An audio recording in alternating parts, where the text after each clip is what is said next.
My anji thoughts kakra in free Professor John Gartchie Honum where a year openia or Chinadia or University of Cape Coast. Na Yanji Nanosen kakra. Prof, it's good to have you this morning on the show. Good morning, Good morning to you. I'm hoping you're doing well today, sir. by the grace of God. Prof, let me pick your initial comment on the State of the Nation address by His Excellency the President. How would you describe it? Well, I think it's just a fulfillment of the constitutional provision that asks the president to update the citizens of Ghana through parliament, uh, mostly in February of every year. So that is all about what has happened. So it's not about something extraordinary has happened, it's just meeting constitutional requirements. The information His Excellency the President gave as the State of the Nation, was it reflective of what is on the ground, sir? Well, I'm not sure that is reflective. And again, this is not something new to us. It is just the denier and then projecting oneself to be superior. So you don't have to be associated with any challenges of the country. So it is not your cause. You are excellent. So it's the same thing that the president repeated yesterday. And I believe that doesn't resonate with the people of Ghana. Various studies are being done by the government and the insecurity apparatus. I believe that they have seen that those things don't resonate with anybody. What would you have expected the president to touch on that he didn't touch on? I think the president would have agreed that the tangent they follow has led the country into the ditch. But they have put in place this policy, that policy to address this one and that one. That would have resonated very well with Ghanaians. But this attitude of denial, you are angelic president and government, that all the ill that we are suffering, none of them emanate from your policy choices. I think it angers people. Okay. Were you angry? If you say it angers people, were you angry? I'm talking about the reflection of people. It has nothing to do with me. Yes, but you are a Ghanaian, you are a citizen of this country. Were you angry? But it's a mistake to zoom it on me. You call me to reflect the Ghanaian appreciation of the whole issue. And so if you are zooming it on me, I'm not sure you're doing the right thing. Well, we are sampling opinions because in as much as we are professionals at what we do, you are a finance person, you are an economist, I am a journalist. If you asked my view about the presentation, I'll definitely give you as a Ghanaian, not in my professional capacity. And so it's a bit off. And what capacity did you call me? Well, I called you as an economist, as a finance person. So that's it. We would move away from that. Now, let me read some paragraphs and pick your thoughts on that. In one of the paragraphs, the president says that this is what I told the House on the 20th of February 2020. And I quote, Mr. Speaker, in 3 years, we have reduced inflation to its lowest level, 7.8% in January 2020. Since 1992, for the first time in over 40 years, we have had a fiscal deficit below 5% of GDP for 3 years in a row. For the first time in over 20 years, the balance of trade, that is the difference between our exports and imports, has been in surplus for 3 consecutive years. On our current account deficit, I say that it is shrinking. Interest rates are declining, and the average annual rate of depreciation of the cedi is at its lowest. This comment by His Excellency the President, he references 2022 state of affairs, not necessarily 2023. Comparing it to what is happening now, again, is it a reality? Well, what I know is that those drop in inflation that the president referred to were not as a result of uh, good management of the economy. They are as a result of the statistical manipulation. And that statistical manipulation is not a wrong activity. It is done. So, for example, you have changed the base period for calculating the CPI.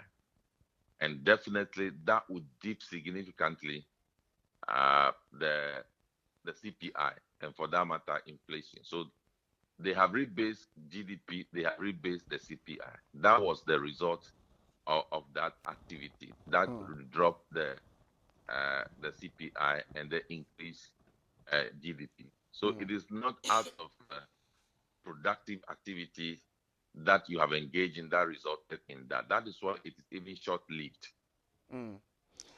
Today, inflation is 53 point something percent. That is the reality of the Ghanaian. Today, the business person is saddled with so many taxes, an increase in taxes.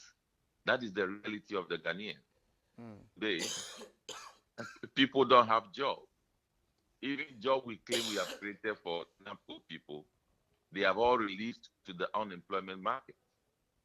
So those are the realities of Ghanaians. If we don't talk about these realities, I think that we have not spoken to the issues that are affecting Ghanaians.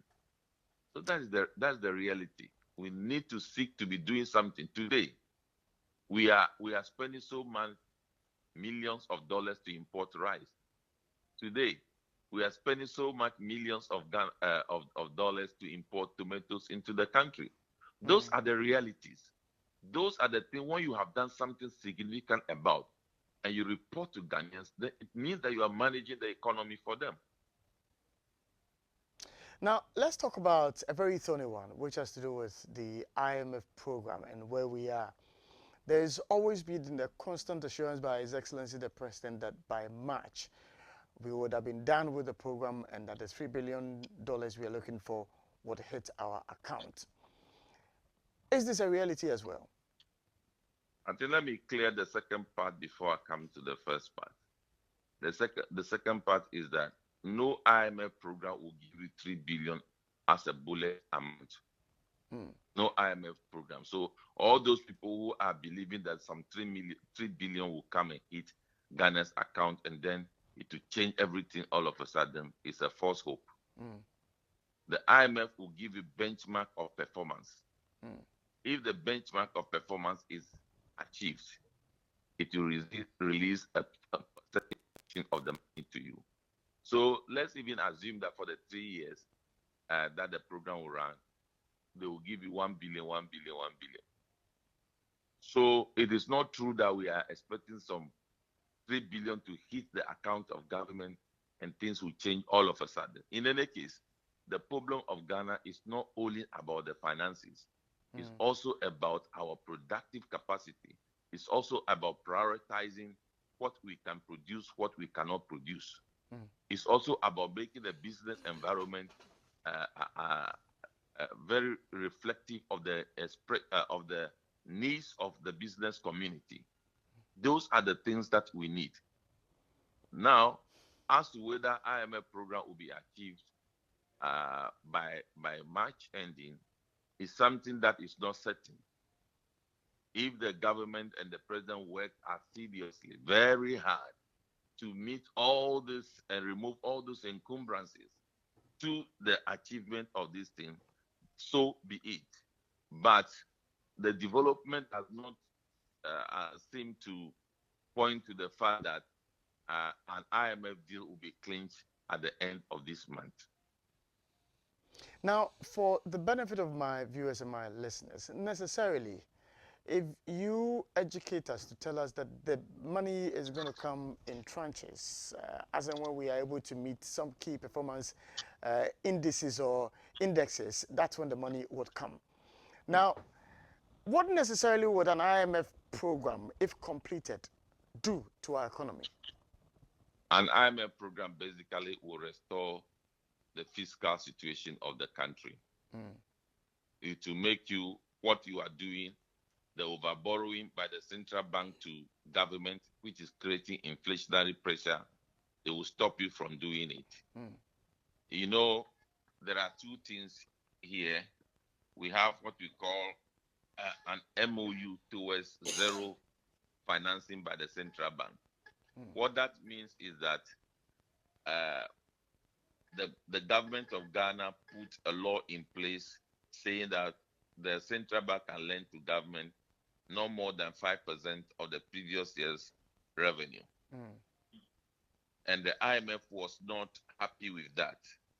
So the previous government entered into an MOU with the IMF that, okay, let us use an MOU to ensure that we do zero lending by the central bank to government. And that was what they did before they left power. So that largely is there for the current government to meet. And we are not meeting that standard. And it's also creating inflationary pressures. And when the IMF is to stop that, that will help the banking sector, and that will also help the fiscal numbers that we want to achieve, and also will provide some support for the balance of payment of our country to make the currency look stronger. Now, that is what we to achieve. After that, it is left to us whether or not we can maintain the same level of discipline. And this government is not noted for maintaining that discipline, because the IMF program that they extended, was supposed not to have ended in April 2019. But they went to IMF fast-track the exit, so that even though they didn't meet some of the benchmark, they should be allowed to exit. And so that was what they did. So it is not even on record that they can stay true to the IMF program to achieve all that the program is intended. Interesting points there. But all these things, restrictions that the IMF is going to put on us, on our own, you just made the point that the government is not disciplined enough. But if they were to be disciplined enough, would we necessarily require an IMF intervention? No. Not all African countries are looking for IMF intervention.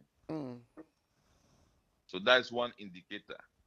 So the way we manage our economy, that makes us to exit IMF program in April 2019, and we are going back. In fact, we have actually gone back in April 2020, when we took the 1 billion IMF zero rated lending to the government of Ghana. And then now we are looking for a program.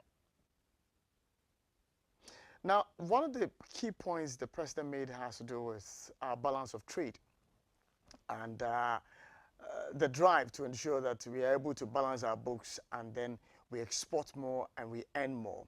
I remember when the conversation about the importation of certain products, and the fact that virtually they had been banned into the country, the rice, the oil, and coal. Do you, after that presentation by the finance minister, see any gestures, any moves at all suggestive that indeed we want to embark on this productivity drive? I think those programs have been put in the 2020 budget to be the economic policy of government. But none of those programs are being pursued right now.